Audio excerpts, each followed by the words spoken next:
everybody. It's been a real long time since I've put anything on this channel, huh? It's been a day or two.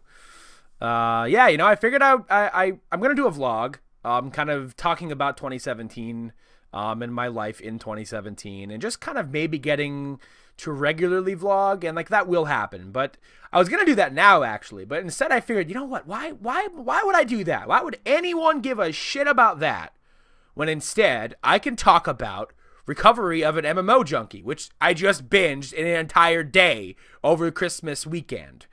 I haven't done that in a long time, friends. Okay, I haven't sat down and binged an anime in its entirety in one sitting since high school, probably, which is way more years ago than I'd like to say. That's and recovery of an MMO Junkie isn't like some revolutionary rom-com or anything like that, but to me it was just one of those really good, like, it just, do you ever get an anime, okay, or a video game or anything, like TV show, movie, whatever, book, magazine, I don't know what you do, you know what I mean? You have a coloring book that just kind of ticks all of those boxes for you, that like the way this is set up, the way that the characters are, the way that they're designed, the setting, the music, the vibes, one of those things that just checks every fucking box and you just go. One of those things where no questions asked, that thing is over and done with faster than you could spit. Recovery of an MMO Junkie was that for me. It was just this perfect, just hodgepodge of everything I love in a rom-com and an overall subject matter that I'm very interested in as somebody midway to their 30s. If you can call it, that would be 15 years old. I'm clearly not 15 years old. 25. Is that halfway through my 20s, in a situation where, like, yeah, I could get with this. I could vibe with this. It's just one of those things that just checks all those boxes, man. And I watched that shit in a day. And I think what I loved so much about it, besides it being short enough for me to do that, because when I say that I binged this entire thing in a day, that makes it sound like, well, Bill, what did you do? You're a maniac. It's 10 episodes, man. That's like a fucking 2.5 hour movie. It's not an impressive feat. I didn't do anything impressive. Don't stop the anime presses. I didn't do anything fantastic. But for me, big step for me in 2017. Okay, because I don't watch anime as much as I'd like to anymore. And that's not like fault of not having enough time or whatever. That's just me being shitty. I just suck at it nowadays, But besides it being short enough for me to binge, I just really love anime about adults, and because I could identify with it a little more nowadays. And I'm not one of those people who are gonna like criticize like everyone's high schoolers, because like people hate that. People hate that about anime. Like, oh, why is everyone a kid? And I get it. I get the complaint, but I mean, it's mostly because a lot of the things you're watching are shonen or shoujo, and they're for that age group. You're not gonna make a shonen with like a 40-year-old guy in it. Like it's like the kids ain't gonna identify with like Kevin James, the anime protagonist. It's just not gonna happen. But I think I vibe so much with it because I think I identified with them so much, with the two protagonists in this show in different ways. Both of them kind of represented different sides of myself. And I just really, and I could relate to the whole MMO factor too. Everyone, I joke a lot about my World of Warcraft years and how I spent pretty much most of my high school days playing World of Warcraft, and even post high school into college and post college playing a mixture of World of Warcraft and Final Fantasy 14. But like there really isn't anything like an MMO. And I think what was so nice about this particular show is that they didn't like vilify the MMO. Like a lot of things with this type of subject matter where it's like, oh, this type of thing, you could spend your life and lose your life to this thing. Like you could play this game and become a total scumbag and like lose your job and grow this ugly beard, and you're a slob. And they lean on that a little bit. Like she uses it as a crutch, the protagonist, after she quits her job and all that. Or they never actually really say. I assume she quits.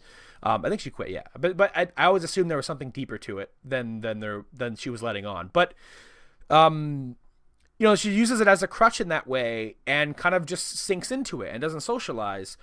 But what I respected so much about the show is that the show, and the light spoilers for it, is the show didn't like eventually end with her like overcoming it and like, oh, I quit the MMO now and now I'm a responsible adult. Like where a lot of these stories will lead, like, oh, I quit the thing that some view as like a drug, or I quit this thing that some make fun of. You know, they really like supported the idea that you could escape into this world and didn't make it look like, oh, you're a scummy NEET or like a scummy no-life loser.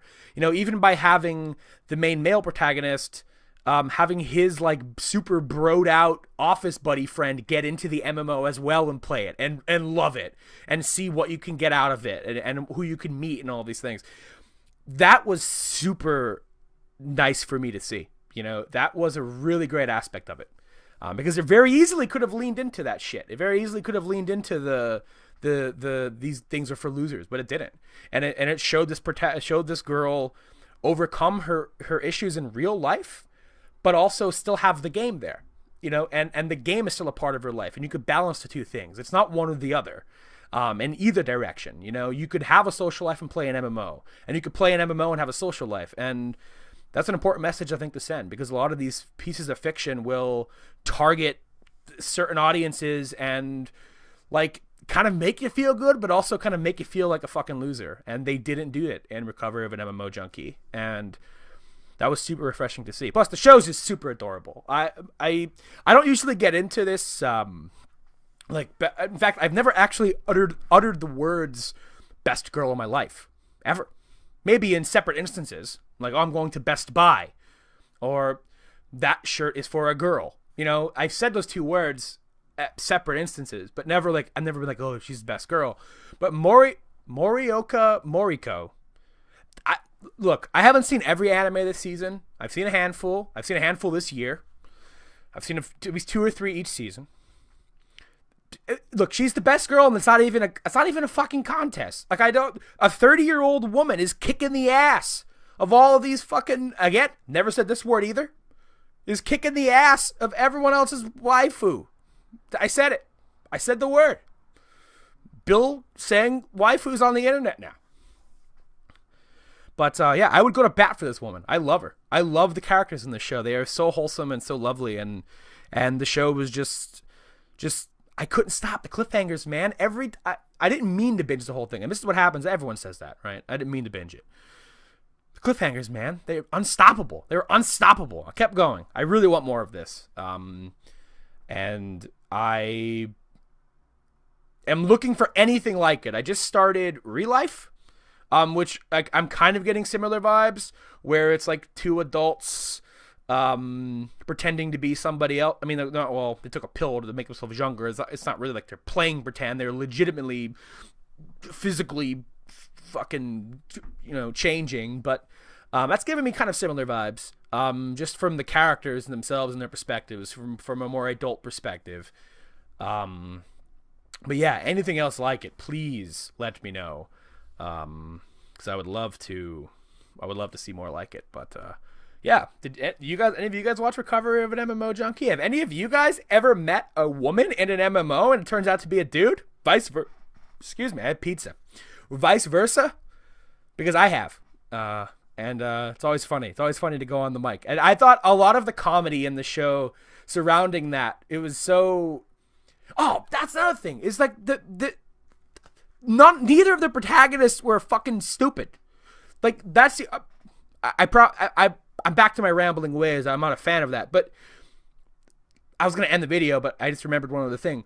Is neither of the protagonists, none of the characters are fucking stupid. And that's one of the things that drives me nuts about certain romance shows. Like, oh my god, I know it was on purpose in Gamers. I don't know if you guys saw Gamers. If you saw Gamers, you'll know what I'm talking about. I know that was part of the comedy of Gamers. Like, that was like one of the things that was like, oh, you know, that's what's funny about it. But holy shit, those are the dumbest characters in anything I've ever watched. The characters in Gamers are legitimately rocks. And like, that's the extreme of, oh, speaking of which, the last episode of Gamers where they talk about DLC and loot boxes, one of the best anime scenes in the last decade. But yeah, the characters in MMO Junkie are not stupid. Like, again, light spoilers, when I guess these are spoilers. You know, I don't want to spoil this on you, but it helps my talk. If you haven't seen MMO Junkie, I'm sorry. Up to this point, I haven't really spoiled anything. If you don't want to hear like mid-season details of it, I'm sorry. You can skip ahead. I'll put my hand up as I talk about this, and I'll put it down when I'm done, if you'd like. But like, just to having the characters slowly realize the truth, like, I really expected this to be drug out until like the last episode. Like, oh, he doesn't realize it's her playing this male character this whole time. But these protagonists piece this shit together like Sherlock, and it is so refreshing to have the show progress, because not because the characters get this shit thrown in their face, but because they actually think for themselves and like, wait a second, this is a little fishy. Oh my god, I figured the show out. You know, I didn't have to have it beaten over my head. It was refreshing. I love that about it. That was super nice. It was just such a nice watch. I really enjoyed myself. And it really helped kind of satiate the thirst for getting back into anime on my own. Because I've really only been watching it with friends week to week. But yeah, just a video to kind of ramble some shit about MMO Junkie. Just to put stuff on the channel.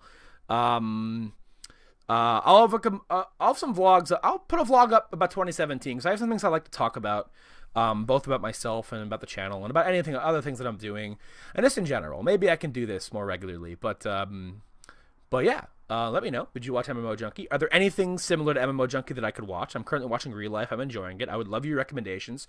Yeah, you can follow me on Twitter at PepperedHam. All that shit's in the description. You know where to find that shit. If you really want to follow me on Twitter, you know where to go for that. Yeah. Have a good day.